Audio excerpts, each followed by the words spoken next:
We are very pleased to have with us today Eric Cesal. Eric is a regional program manager for Architecture for Humanity and the Haiti Rebuilding Center. And if you've noticed in the program, the two words in the title of his presentation, Reconstruction and Resiliency. And I think if one thing we have heard today is, the last 2 days, is how resilient people and communities are when they're faced with these kinds of disasters. But that resiliency comes from a lot of effort from outside and inside. And Eric's going to talk about his program, Architecture for Humanity, which is a not-for-profit that was founded in 1999. And they tap into a network of 90,000 professionals who give their time in times of disaster. Eric is going to center his comments today on the international work that he's done and what we've learned from the international experiences that have helped us here in what we do rebuilding domestically. So, as I've said before, all the details about Eric's background are in the program. I'd rather we heard him. So, Eric, thank you for being here, and the microphone is yours.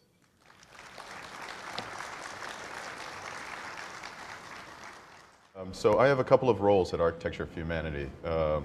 For the last couple of years, I've been the regional program manager in their Haiti program. I moved down there about 5 weeks after the earthquake to establish the office there, which now employs 40 people and does a variety of activities between architecture, construction, urban planning, and economic development. I'm also segueing my own role in Architecture for Humanity a little bit, so taking on more of their global disaster portfolio. So I move around quite a bit, and there's some details, and I know I've only got 30 minutes, so I'm going to try and move a little bit fast. As a matter of principle, Architecture for Humanity is a network of volunteer architects, more or less, that serve communities in need. Whether people are suffering, wherever people need help, wherever people need professional design services, we try and head out. About 50% of our portfolio is disaster related. The rest of it has to do with systemic poverty, issues in the developing world, economic development, etc. We've worked everywhere, I think 37 countries at last count.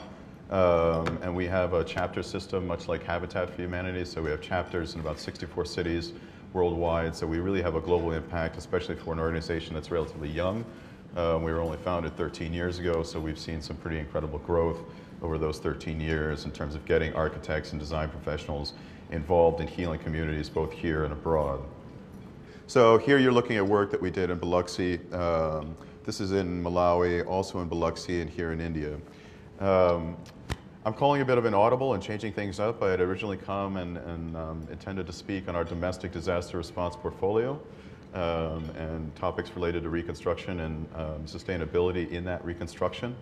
I sat through some really informative and inspiring sessions yesterday and thought I can give something that most people already know about or hear about, or I can twig it a little bit. So what I'm going to try and talk about is the cross currents between international practice and domestic practice and what we as an organization have learned about how they can inform each other, because there are a lot of common lessons to be shared.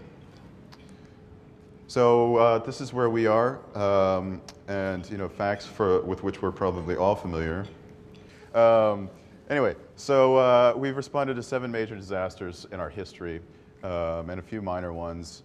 We currently have offices in Sendai, Japan, Port-au-Prince, Haiti, Cape Town, South Africa, our opening one in Bogota, and in Dhaka, Bangladesh. So we're expanding rapidly into the developing world to try and understand what the problems are there and to head off the future possible disasters that we know are coming.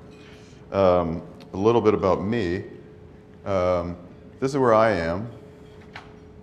This is really getting confusing. So my 3 major programs are Haiti. I still spend about 50% of my time in Haiti. I was there full-time for about 2 years before I started taking on additional responsibilities with Architecture for Humanity. So now I'm helping them develop their Japan program. We're opening an office currently. So I spent a lot of time in Ishinomaki and Sendai, Japan, in the tsunami zone. We're also launching a domestic resiliency program in partnership with the American Institute of Architects, which I coordinate out of San Francisco. So I'm mostly doing this. and then this, and then that. So the next time you guys are complaining about your commute or stuck in traffic, just think about your old friend Eric. This is sort of a monthly cycle for me. Now, as I said, we have done a lot of work domestically. We had a very robust program in Biloxi, establishing a community design center, as well as running a Biloxi model home program, which connected ordinary residents with architects of some repute. And this was back in 2006, when humanitarian architecture wasn't quite as trendy as it is now. So it was kind of a profound thing to get together these architectural stars and get them to donate their time to residents of Biloxi. And it was a very intimate program as well. So we fostered very personal relationships between these architects and the community members that they needed to serve. Some ideas were a little bit more atypical than others.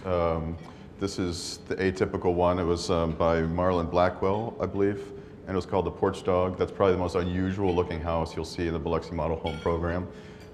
Most of ours were kind of straight down the line, so there wasn't a lot of that architectural experimentation where we're going to put down a spaceship and we're going to tell you that it's net zero and better for you, and you'll just get used to it. One thing I've learned in my disaster work is that disaster survivors will rarely say no because they need the help. So if you come down and you say, look, we really want to build you a house, that's going to be in the shape of an octopus, they'll say, yeah, I love octopi, that's great, and that's not necessarily a good future for them or for us, so you really have to be in tune. Collected wisdom, both for myself and the organization, and this is kind of moving back and forth. So I cut my teeth on the Katrina Reconstruction, and I was there in Biloxi and New Orleans. From there, I moved to Haiti, now taking on Japan, taking on domestic resiliency work. So I get a chance to see architecture or reconstruction from a number of different perspectives. The third world mega disaster, the domestic quote-unquote minor disaster. I know no disaster is minor, but small projects in big countries, large projects in small countries. I really kind of float around a little bit, and this is what I picked up. Nature rules, so don't fight it. Systems fail. People matter, which sounds obvious, but we'll talk a little bit more about that. Tie it all together and do your work and not your job. I'll explain some of these things. So nature rules, and the more we try and go against that, the worse it gets, right? And we're seeing that with Sandy right now. The idea of building communities in low-lying areas and the building flood walls seems to fail again and again and again. And then the idea that comes afterward is, well, let's just build higher flood walls. So sooner or later, we're going to have to come to grips with the fact that nature is always going to win, and we have to work with her rather than against her. How does that work? Well, it works in a couple of ways. So I think LEED is a great first step in terms of making buildings work with nature. I think getting materials from within 500 miles of the site is great. I think 500 yards is better. And that's how we figured out this building. So it's this is in Haiti, this is in Jacmel, Haiti. It's fairly remote, and it's very far from any sort of building supply area. So we started looking at the economics of getting supplies, brick, block, cement, everything else, from the hardware store, which was really just a shack that was like selling building materials. And then we discovered there's a riverbed right next door with all these kind of beautiful solid stones in it. And then about 300 yards away, there's a bamboo plantation that nobody was using. They just grew up bamboo at one point and had no idea what to do with it.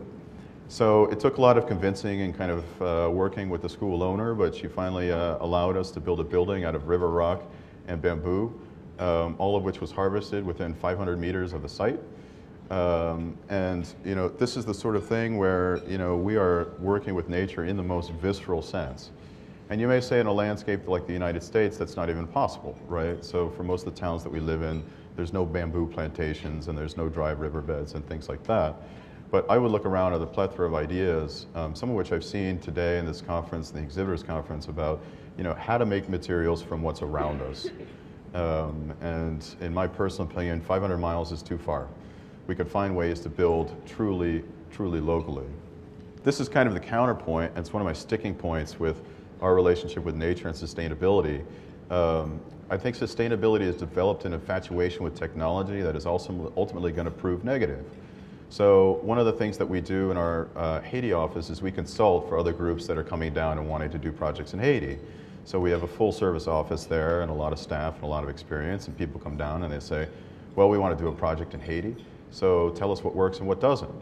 So I got this from a green group that came down and said, yeah, we want to utilize the sun because Haiti's really sunny. So this is a rotating sun catcher, right, that turns to face the sun and then has a solo tube and brings sunlight, into the building. And I said, well, what's going to happen when that servo falls apart, right? This is the poorest country in the hemisphere, right? It's got enormous importation problems. And then you're going to have to go back to Michigan to get a $2 widget and spend, $200 importing into the country. Is that actually going to happen? No, and even if it did, there'd be nobody there who knew how to fix it, right? So the whole thing would be kind of useless if it doesn't get stolen in the first 45 minutes after installation, which is a serious possibility, right?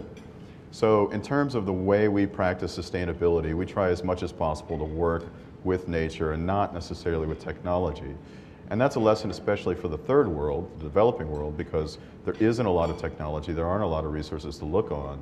But as I look at a lot of domestic reconstruction efforts, I think, wow, maybe we're getting a little bit too in love with technology and all the possibilities when the regular possibilities are still there, passive daylighting is still there. These sorts of contraptions are necessary and useful in some sort of circumstances, but this isn't the only way that you get sunlight. And this isn't the only way that you get well-lit buildings. Lesson number 2, systems fail. Like I said, I've done disaster recovery in first world nations, third world nations, big countries, small disasters, big disasters, and what I invariably find is that systems fail. And the more vertically those systems are integrated, the greater the possibility for failure, right? So we saw it after Katrina. The city flooded because pumps failed. Pumps failed because electricity failed. You had all these systems kind of stacked on top of one another. And the failure of one meant the failure of all of them. And that's something we like to do in the first world a lot, right? Because we're very technologically sophisticated, so we build all of these systems that kind of build on each other, right? And you could contemplate a layer of 10 systems, a layer cake of 10 systems that all work together to give us the nice, comfortable lifestyle that we have. In developing countries, it's a little bit different. Their layer cake has 1 layer or 2 or something like that. So even when it breaks down, it's a lot easier to put back together, and it's a lot easier to re-understand. Developing countries, of course, have systemic problems that are a lot harder to figure out. But at the same time, I look at some of the kind of new reconstruction ideas and resiliency ideas, and I think to myself, there's just too many steps and there's too many systems involved. Just by way of example, one of the things that we decided to do in Haiti very early on in the process was a very philosophical decision. And we got inundated by a lot of new building solutions, new green solutions, the floating ICF igloo that can be assembled in 20 minutes and those sorts of things. And we made a categorical philosophical decision to work with concrete block and cement and concrete, right? Because that's what Haitians were already using, that's what they had access to, and that's what was available on a regular basis. Now, it wasn't done very well, so the block was made on the side of the street. It was very porous. I've actually been to construction sites in Haiti where I could pull apart concrete block with my hands. I am not that strong, I'm actually kind of frail, so that will tell you, how weak the block actually was. So they have low cement content and all these things, and we sort of said, well, the more sustainable solution, the more sustainable recovery is not to bring in a lot of alien technologies that will take people a long time to figure out and even a longer time to maintain, but to teach people how to do things well, right? So, I look at a lot of situations in, the Mississippi Gulf Coast and in New Orleans, and I think, well, we could bring in a lot of technology and throw a lot of technology and money at this situation, or we could just do it a little bit better, right? And we could come to the conclusion that it's not really a good idea to build 12 feet underneath sea level. It's not really a good idea to deplete our mangrove forests to the point where they offer no surge break against the city of New Orleans. And it's not really a good idea to put channels and arteries through the heart of major cities that basically just act as accelerators and funnels for any sort of storm surge that come in. So this is another thing, right? So something as simple as a door One of the things that we looked at in terms of making really sustainable solutions for Haiti, this is locally crafted. The guy who made these doors, and it's a big sunspot made out of metal, he lives, I don't know, about 100 yards from the school that this was designed for. So all of a sudden we've got a component of sustainability that you wouldn't really think of. You don't think of metal as being particularly sustainable, right? It takes smelting and some very unsafe welding practices and that sorts of things. But you compare that against a triple pane, thermally broken, sliding glass storefront or something like that, that we can import from the US, put in there, and we can tell the Haitians about, what a great R value they're getting. And then the minute somebody throws a rock through it, that's kind of the end of the story, right? And there's not going to be an opportunity to go out and get a new one, and there's not going to be a chance to get funding to get a new one, right? So these are the sort of creative loops that we go through when we're designing. And this is all working to my final point about doing your work and not your job. But this particular sort of solution is, what we employ in Haiti. And I am by no means making, the linear argument that we should employ these sorts of techniques in the United States because we have very different circumstances.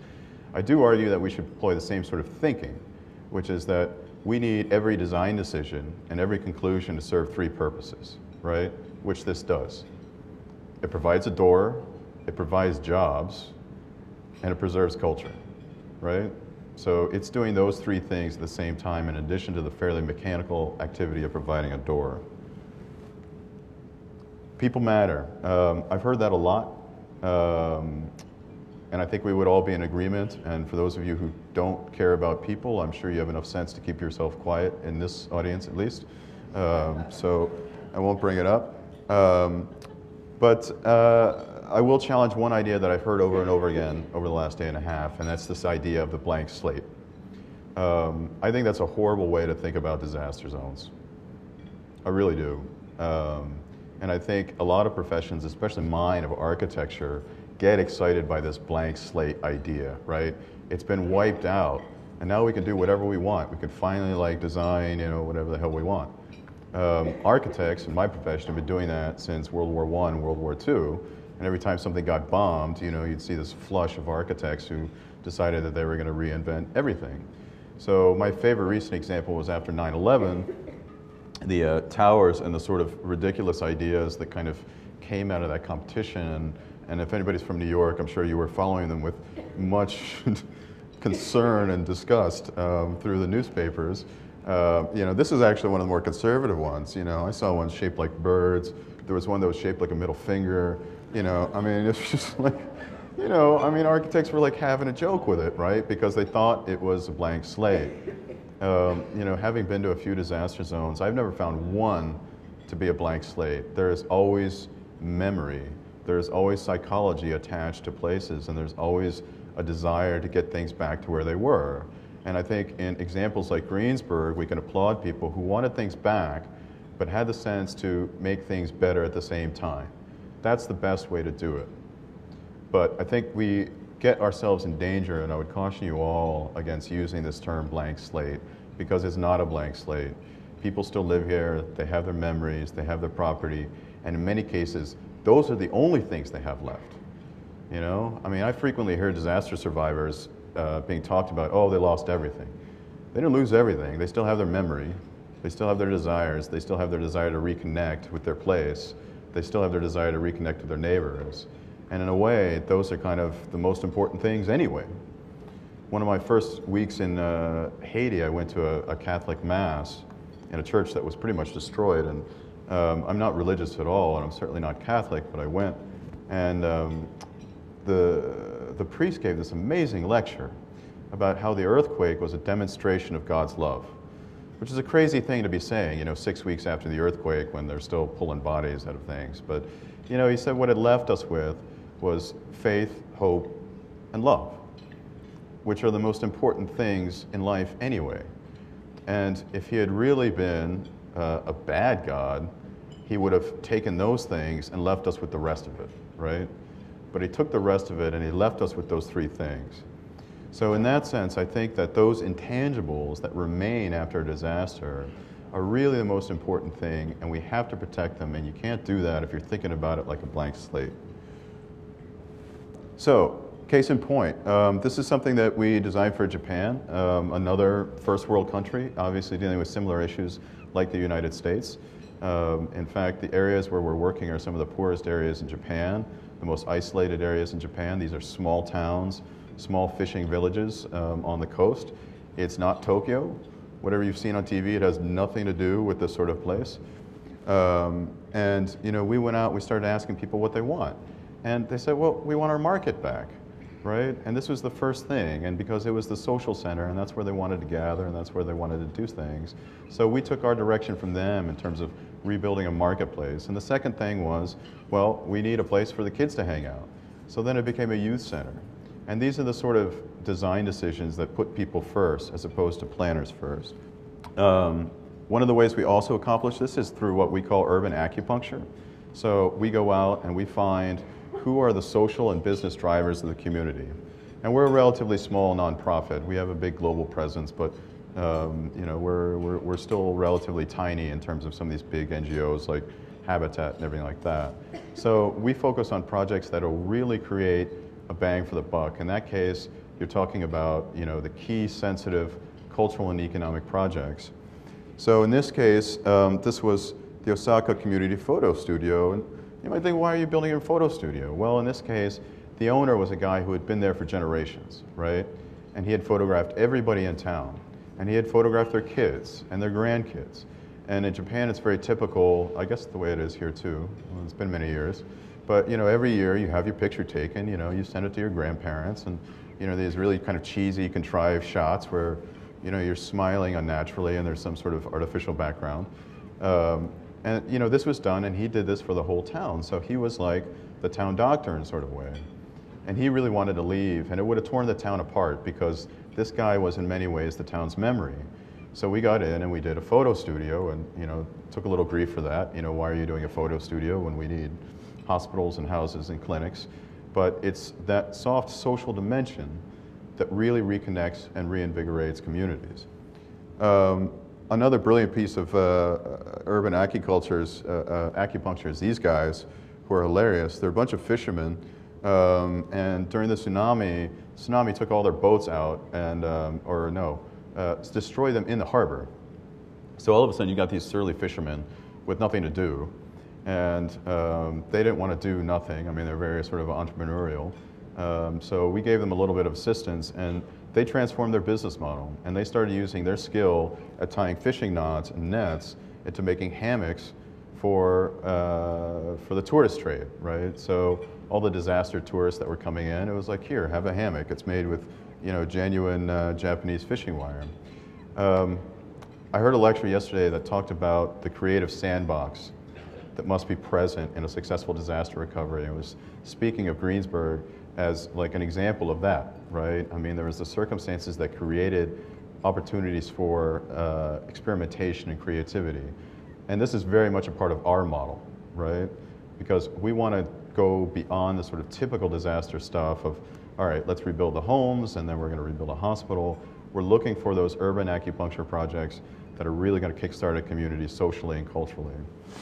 The other lesson I learned when we were doing this is that if all else fails, keep people busy. You know, I mean, I've heard it said a couple of times during, you know, this conference, you got to plan and you got to do the work at the same time. I think that's very true and very descriptive, but for another reason. You got to keep people busy, because when people are idle, that's when despair sets in. So I thought it was great that these guys just decided to make hammocks. I haven't actually gotten mine yet, which I'm a little bit disappointed about, but we're working on that. Tie it all together. So if you're not solving the whole problem, you're not solving any of the problem. And every disaster, you know, our organization, because it's global, is inundated with all of these half solutions. And people call us up and they say, well, you know, I've got, 10,000 pipe fittings for an American standard toilet. I don't have 10,000 toilets. What can I do with that? Well, do you want it or not? Well, no, I don't have anything to do with it. You know, I'll take 5. I said, well, it's not worth us to give 5. And, you know, these are the sort of solutions that kind of come out. And you really have to stand in front of a lot of people's generosity and humanitarian inclinations and be practical about it. So in terms of where we go in a school design, we start with the kind of community planning process that a lot of you are used to and that I've heard described several times during this conference. And then we have a model that tries to create the sort of economic benefits that will really tie it all together, right? Because we don't have enough funding to rebuild everything, right? But if we can generate enough wealth, then things start to get rebuilt, right? So whereas a typical NGO practice, either internationally or domestically, but domestically the big NGO is, I suppose, the federal government, there's this inclination to kind of come in with a bunch of money, hire a contractor, do a job, leave behind a building, right? And I think most people in this audience would agree that the building is the easy part, right? That's the simple part. It's much harder to reconstruct an economy or a social structure or something like that. So one of the things that we try and do in all of our work is to recreate those pre-existing social structures to the extent that the community wants them, right? So in real practical terms, in Haiti, only 4% of the Reconstruction dollars that have been awarded have actually gone to Haitian contractors. That's 4%. The rest of it has gone to Dominican contractors and US contractors. And Architecture for Humanity is one of the few organizations that has a zero tolerance policy in terms of hiring Haitian contractors. 100% of our work goes to them because this is what happens. You get the small business owner who you're trying to help. He hires a contractor. He's creating jobs for himself, right? Because he needs people to run his business. The contractor's hiring people to actually build the building. And you have this multiplier effect that starts to recreate the economy and the social structure that was present before the disaster.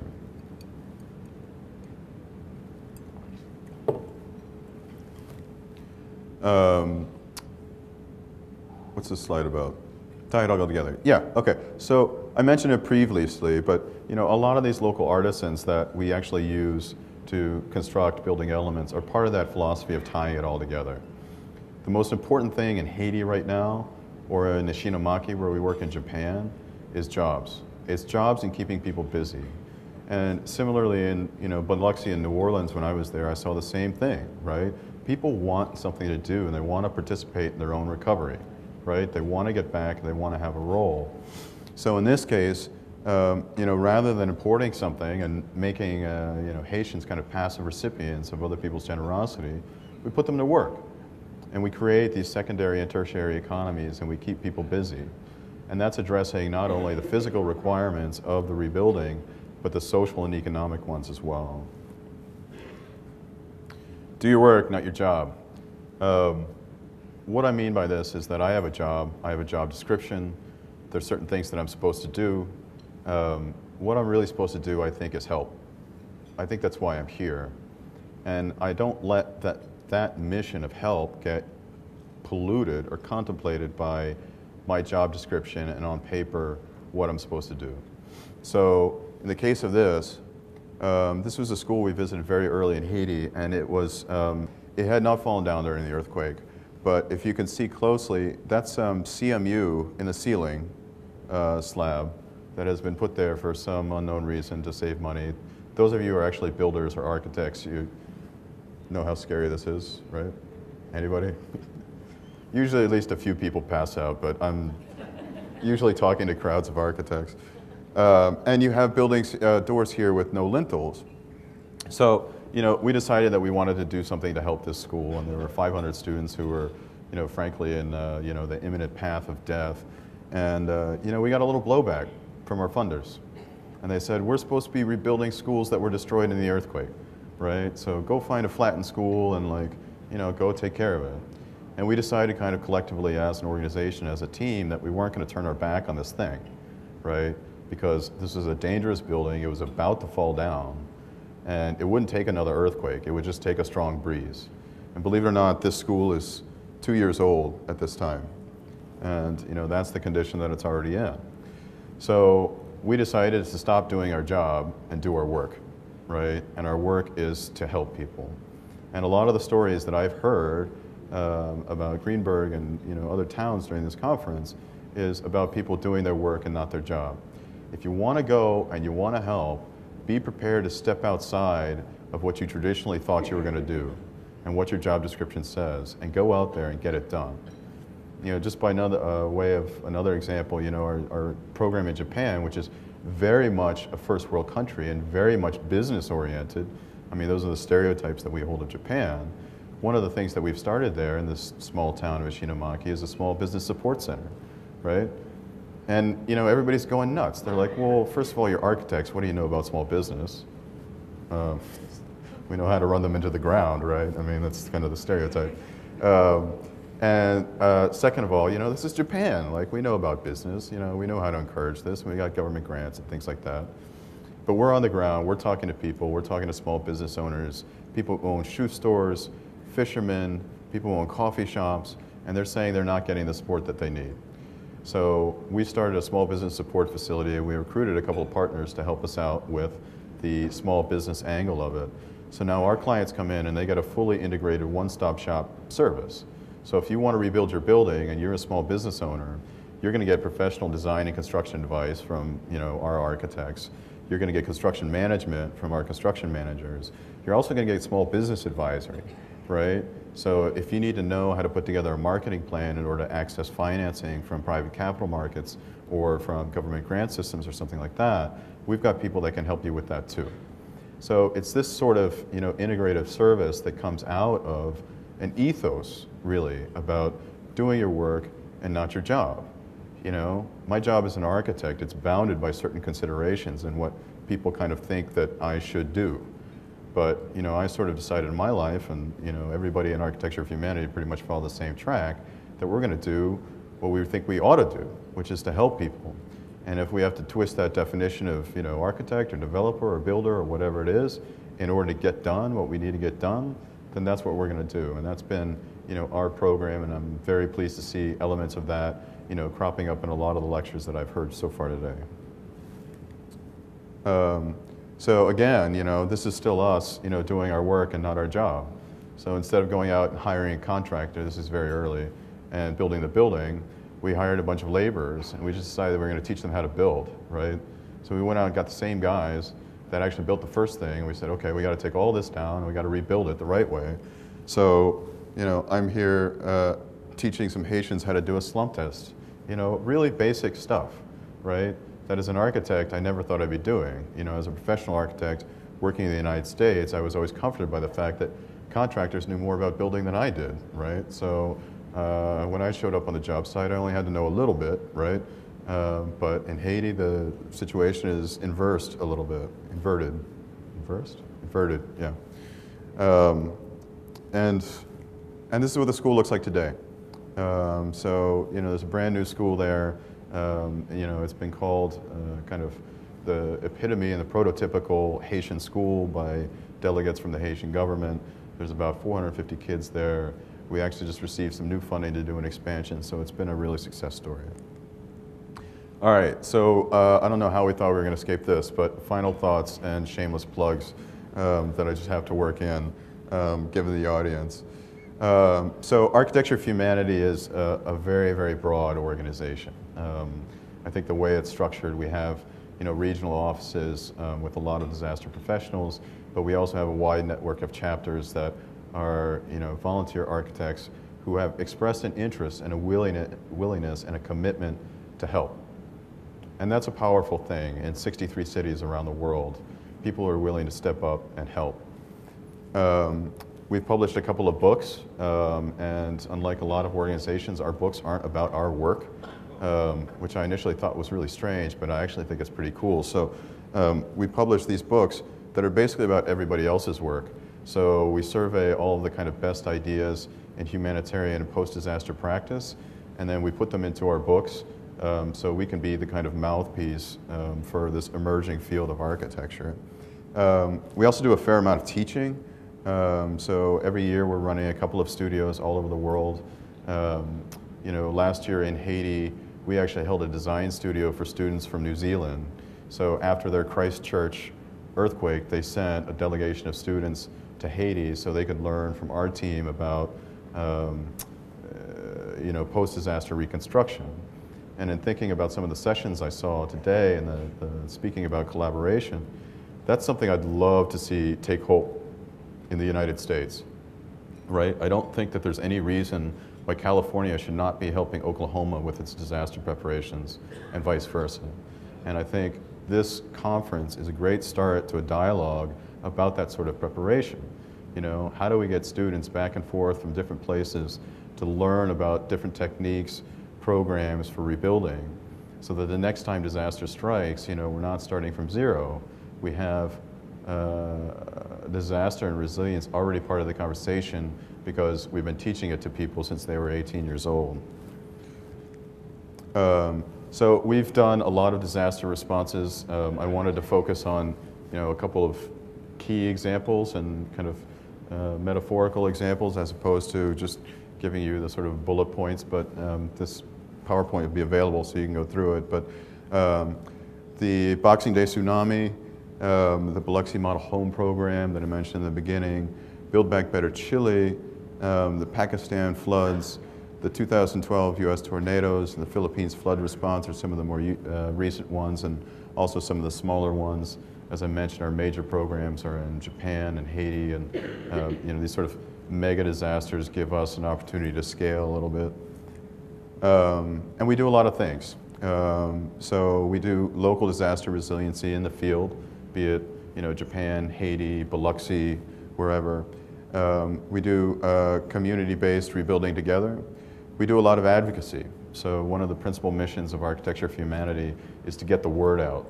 Get the word out about design, get the word out about resiliency, get the word out about the positive effects of economic development and good community development. So we use that national and international mouthpiece to really get out the message. And we use our chapters and our architects to really get out the message about some of this stuff. And I would encourage all of you, actually, to consider Architecture for Humanity a partner in the good work that you're doing. You know, at the very least, we have the resources to kind of broadcast a lot of this good work, either through our worldchanging.org website, through our conferences, through our books, through our teaching seminars, etc. And finally, I'd like to invite you to a conference. We have an annual conference every year. It's happening in 2 weeks in San Francisco. It's called Design Like You Give a Damn Live, which is a very cumbersome title for a conference and confuses a lot of people. But I didn't name it, and I'm not allowed to complain about it. Of course, this is being recorded, so I'm probably screwed anyway. But anyway, it's, you know, the title of our books were Design Like You Give a Damn, right, which is kind of a motto. We have three mottos. The first is Design Like You Give a Damn. You know, make your work matter, at least make it seem like you think it matters. The second is, if you don't build it, it doesn't matter, which separates us from, you know, a lot of theoretical organizations. You know, 100% of our projects that can be built get built. Obviously, sometimes we run into, you know, financing troubles or something like that. We can't do it, but you know, we don't do white papers. We don't host conventions, except for this one. It's an election year, okay? I can contradict something that I said 15 seconds ago. It's going to blend right in. But we're going to have some pretty interesting speakers, and you know, for those who don't know, San Francisco is a fairly interesting city in terms of talking about resiliency. They have an extremely high disaster consciousness all around, and a number of emergency management facilities and departments that are in constant dialogue about the disaster and what's going to happen. And you know, it started to dribble down to the level of the public, which is the really interesting thing. So, you know, the emergency managers are coming up with all sorts of public activities that can get the public involved in preparing for disaster without really realizing it. I've also heard it mentioned here a couple of times that, you know, those pre-existing social networks are really the key to sustainable disaster recovery, right? Do you know your neighbors? Do you care about them? Are you willing to help them? Do you know what your neighbors' skills are and how they can participate? Well, in small towns in the Midwest, the answer is usually yes to all those questions. In the Tenderloin in San Francisco, the answer is a resounding no. So what the city has started to do is to create sort of programs where people can kind of get out, meet each other, raise some of these questions. It's fairly innovative work. what we try and do, again, this is not a conference to showcase our own work. We attract people from all over the country and all over the world to come in and share what they know about disaster, what they know about humanitarian design, resiliency, recovery, and sustainable practices. So if either of you, any of you are going to be in the neighborhood, we would encourage you to come. The guest list, well, I'll kind of highlight a few. Art Agnos, former mayor of San Francisco, and the architect, a lot of the, disaster mitigation practices that San Francisco has been undergoing in preparation for earthquakes over the last 10, 15 years. Alex Amparo, who is Deputy Assistant Administrator, Recovery Directorate, Office of Response and Recovery, FEMA, Department of Homeland Security. Now that needs an acronym.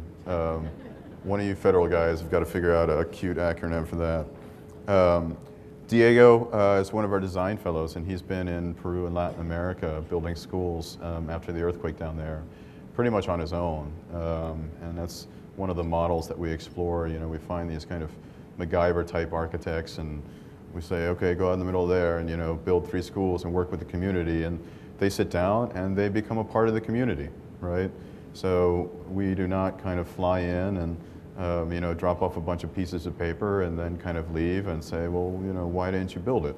Our architects go and live where they work, and they become a part of that community, myself included. I've been in Haiti the last 2.5 years, and I've made it my home because I don't see that there's any real genuine way to help in recovery unless you're doing that. And our own Daniel Wallach. Dan, is that you over there? Yes, so Dan will be joining us and probably sharing the collected wisdom of this conference and some of your ideas. I hope he gives you credit for all the zingers that were brought out over the last day and a half. And it'll be moderated by Clark Manis, who was formerly the president of the American Institute of Architects. And that's just one session. There's a variety of sessions. You can check out the website, and there's kind of a full program there. So with that, I'm not sure if I'm way over or under. Am I close? Thank you.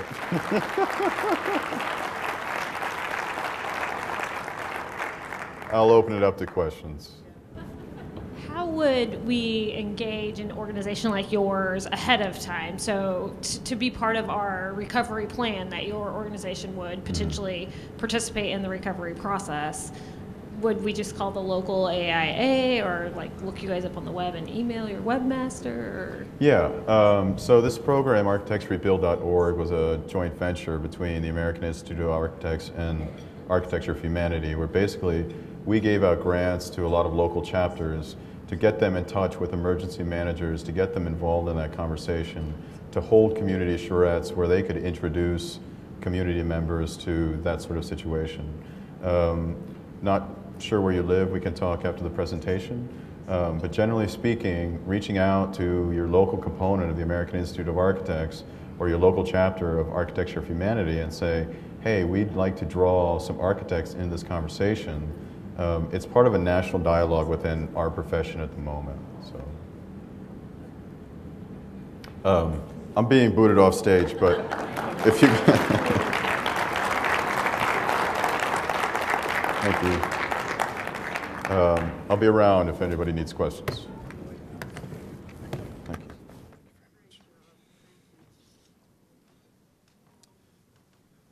Don't jump. That was wonderful. What a perfect plenary to end the conference with.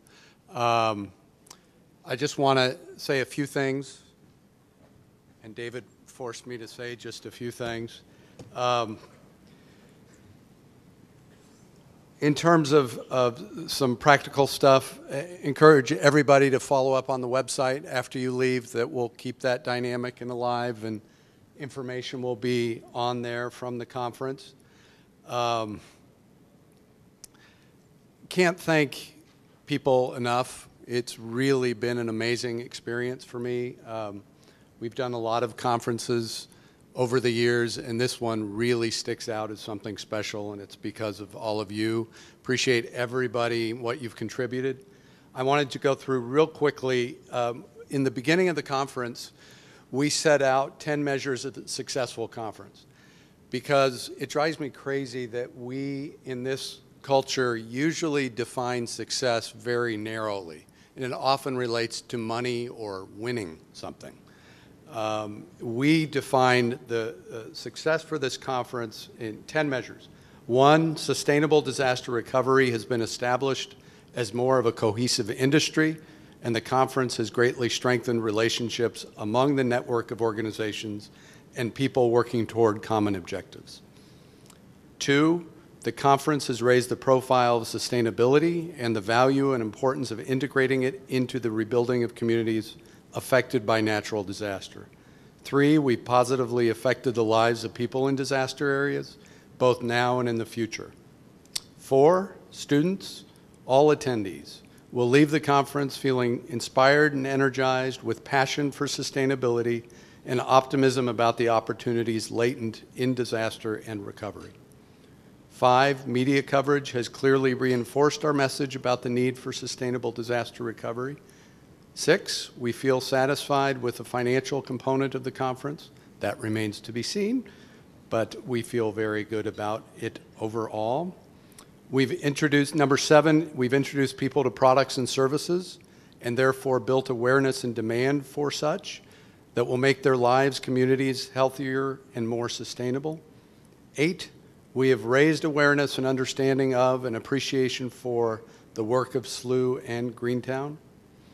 9, the sponsoring organizations and their hardworking representatives feel energized after the conference and want to do it again next year.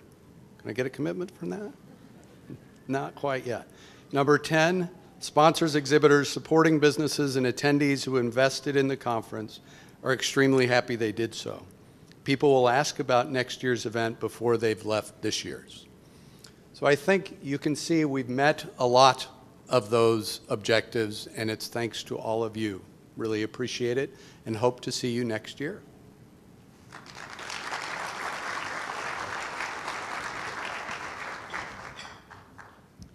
Thank you, Daniel, and let me once again thank everyone who made this possible, especially all of you who chose to attend. When you start something new, you never know if you build a conference if anybody is really going to come, but you came, you participated, you shared, and you taught us something. This has been invaluable for our students in the program, and I think what we will be able to do as a result of this is attract even more students because they will see how all of these pieces come together. One of the things that we teach at a Jesuit university is something called Ignatian pedagogy, and I won't go into all of that, but it's a way of teaching and learning. And one element of it is reflection. So what I want to do as the last person speaking is reflect on what I've learned from this. And I sort of did this mental word cloud. If you know what a word cloud is, you take some document and you put it in a computer, and then it creates this cute little picture with certain words that are bigger, and those are the words that are used more. There were a lot of C's in my word cloud, and here's kind of my word cloud reflection on the last 2 days. It starts with community. What we are here to talk about is a community, a set of communities, any number of communities that have experienced this or are likely to experience some type of disaster. But what we've learned is a community is not just a set of buildings or street signs. A community is people. A community is built on relationships. Communities have history, they have a culture, they have memory. And it's just as important that we preserve, we take advantage of, we rebuild, we regenerate all of those elements of community, not just the physical structures. And what creates a community is communication. It creates a community, it sustains a community. And we've heard throughout this conference how important communication is.